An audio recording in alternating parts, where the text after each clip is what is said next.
Just live in studio with a preview. Jeff. The Eagles have a lot to clean up after that Cowboys game. The penalties, the running game, the play calling, you name it. Former Eagles coach Andy Reid can make history against the Eagles tomorrow. Reid can become the first coach in NFL history to win 100 games with two different teams. Amazing. But the Eagles can't let it happen on their watch. The Eagles need something to smile about after Monday's mess in Dallas. With the offensive line banged up, Jack Driscoll, he is activated for tomorrow's game against the Chiefs. And the Eagles D, they will have safety Rodney McLeod back. Hopefully he can slow down Patrick Mahomes, Travis Kelce, and Reid's high-flying offense.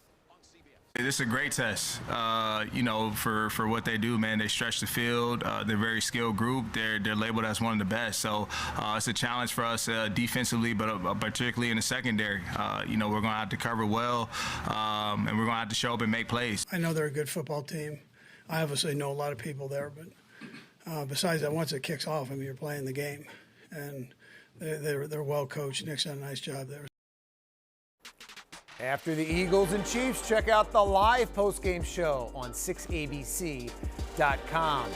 College football, Penn State is white hot to start the season. The fourth-ranked Nittany Lions are trying to start 5-0 with a win over Indiana tonight. Right now, they're up 24-0 in the fourth. Jahan Dotson has 2 touchdowns. Temple hosting Memphis, and the Owls get some help from a bird. Yeah, check this out on D. The bird gets in the way here. Hey, what's the expression? Birds of a feather flock together? Thanks, Tweety. The Owls soar with no interference from a bird. DeJuan Mathis ties the Temple record with 35 passes and 3 touchdowns. This to Ahmad Anderson, 53-yard score. Temple wins 34-31.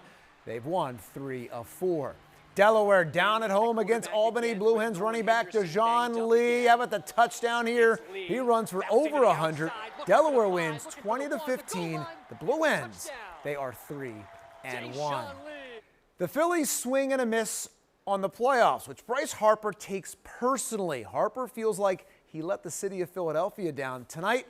Harper and the Phils just down on their luck in Miami. Second to last game against the Marlins. Hans Krause, who they picked up in the Spencer Howard trade, beat by the long ball yet again in the third. Gives up the 3-run homer to Jazz Chisholm.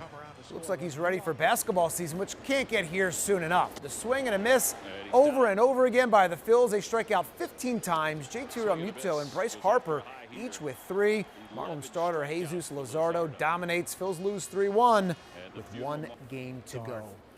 Sixers continue camp without Ben Simmons. Coach Doc Rivers admits he doesn't know who his starting 5 will be if Simmons doesn't show up. Right now, Doc is toying with 4 different lineups. Today in their scrimmage, the starters finally beat up on the bench, which Doc finds funny. The starters are happy that they finally won the game. Just the thought of that is interesting to me. And they intimidated the refs, so they got everything today. But the ball movement was phenomenal. Flyers preseason hockey tonight against Washington, but this feels kind of like a playoff game with the fighting and intensity. Tied in the third, Cam Atkinson, who they got in the Jake Voracek trade, he scores. And here we go, Ivan Provorov going at it with Garnet Hathaway. The Flyers and Caps fighting all night long. Flyers win 3-1. You gotta love the intensity. Yeah, this is a preseason game tonight, Walter. Unreal. Well, you got to get warmed up. Flyers and Caps in midseason form. All right. Thank you, Jeff.